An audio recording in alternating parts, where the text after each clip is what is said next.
Everyone knows someone who vapes, a friend, a classmate, maybe even you. It's become so normal that it doesn't even look dangerous anymore. It's just vapor, right? Like breathing out a tiny cloud. But here's the thing, that cloud isn't as innocent as it looks. Vaping was supposed to be the solution to smoking, a way to quit cigarettes and live healthier. But in just a few years, it's turned into something very different. Now, even teenagers who never smoked are hooked on nicotine through a shiny plastic pen. So what is vaping actually doing to your body? And is it really safer than smoking? Well, not exactly. To understand that, we need to look at what's actually inside that vapor. Inside every vape, there's something called e-liquid. It's usually made of propylene glycol, glycerin, flavoring, and nicotine. When you press the button, the coil heats that liquid and turns it into a mist you inhale. That's the vapor. Sounds harmless enough, and there's no smoke, no burning, and no tar. That's what made people believe it's a cleaner, safer way to get nicotine. But here's the catch. Vapor does not equal harmless air. That vapor carries thousands of tiny particles, some so small they go straight through your lungs and into your bloodstream. Many of them are chemicals that were never meant to be inhaled, especially not every day. And when scientists started studying what these particles do, they found something surprising. They don't act the same way as smoke, but they can still inflame your lungs, irritate your heart, and damage your cells over time. So if vaping isn't exactly safe, how did it become so popular so fast? That story is even stranger. And it starts with how it was sold to us. When vaping first appeared, it wasn't meant for teenagers. It was sold as a miracle device, something to help smokers quit cigarettes for good. And it worked. For a while. People started switching, thinking they were escaping addiction, but the companies behind vapes had other plans. Soon, vaping companies realized something. Their biggest customers weren't people trying to quit. They were young people who never smoked in the first place. So the ads changed. The colors got brighter. The flavors, bubblegum, mango, cotton candy, vapes stopped looking like medical devices and started looking like toys. And the scary part? Each of those flavors hides the same addictive ingredient, nicotine. In some cases, even more nicotine than a whole pack of cigarettes. But because you don't feel the smoke burn your throat, you don't realize how much you're actually inhaling. Nicotine is sneaky. It doesn't just hook your body, it hijacks your brain's reward system. When you inhale it, your brain releases dopamine, the feel-good chemical. So every puff feels like a small hit of calm, focus, or relief. But as you keep using it, your brain starts demanding more and more just to feel normal. This is why quitting vaping can actually feel harder than quitting smoking, because vapes deliver nicotine faster, smoother, and more often.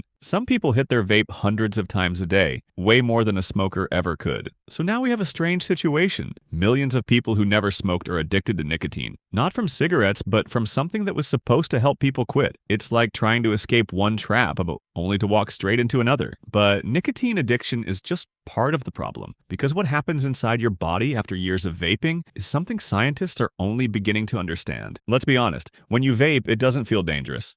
There's no smoke, no coughing, no burning lungs. It feels clean. But that's exactly why it's so misleading. The vapor might look harmless, but it's made up of tiny aerosols, microscopic particles carrying chemicals deep into your lungs. Some of those chemicals, like formaldehyde or acetaldehyde, are known to irritate or even damage lung tissue. And the smaller the particles, the deeper they go. Inside your lungs, those particles can cause inflammation, your body's natural defense response. If this keeps happening every day, that inflammation becomes chronic. And over time, it can make your lungs stiffer, weaker, and more vulnerable to infections. But the effects don't stop at your lungs. Nicotine and those chemical particles can also travel through your bloodstream, reaching your heart and brain. Studies have found that vaping temporarily raises blood pressure, increases heart rate, and may affect blood vessel function, similar to smoking. And while cigarette smoke damages your body with tar and carbon monoxide, vaping introduces a different kind of problem, chemicals that haven't been studied for long-term safety. We simply don't know what years of constant exposure to heated flavoring agents might do. Some early research even suggests that vaping can weaken your immune cells, making it harder for your lungs to fight bacteria and viruses. In other words, it might not kill you the same way smoking does,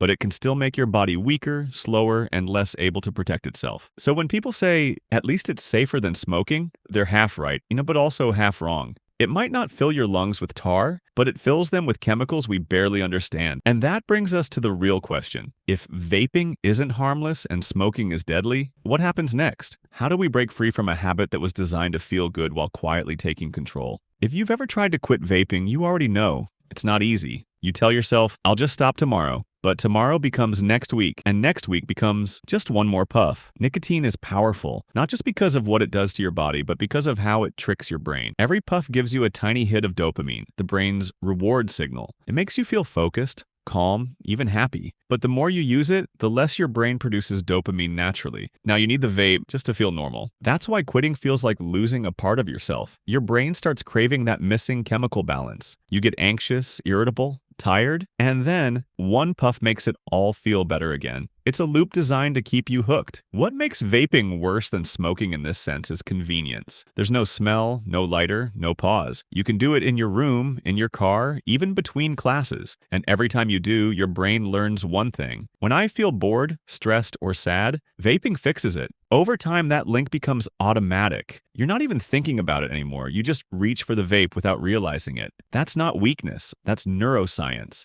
But here's the good news. The brain that learns addiction can also learn freedom. It just takes time and patience. After a few weeks without nicotine, your brain starts rebuilding dopamine balance. You begin to feel focused and happy on your own again. The first few days are the hardest, but every day you resist, your body remembers what being free actually feels like. Your lungs heal, your energy returns, and slowly that need fades away. Vaping tricks your brain into thinking you need it.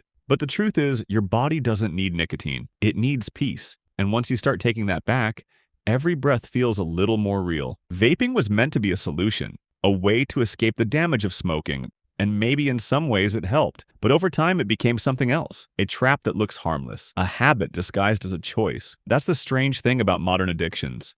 They don't look dangerous anymore. They're colorful, convenient, and everywhere. They promise comfort and take control. But this isn't about guilt. It's about understanding what's happening inside your body and your mind. Because when you understand something, it loses its power over you. And that's where real control begins. For some people, vaping is a way to quit smoking. For others, it's a habit they fell into without even noticing. Either way, the first step isn't quitting overnight. It's seeing it clearly for what it is. The truth is, your brain isn't broken. It's just learned a shortcut to feeling okay. And like any shortcut, it skips the hard parts, the real emotions, the small victories, the natural highs that make life meaningful. The challenge is to take that longer path, the one where you rebuild your balance one day at a time. Because every moment you choose awareness over impulse, you're not just quitting a habit, you're taking back your freedom. Vaping isn't what you think it is.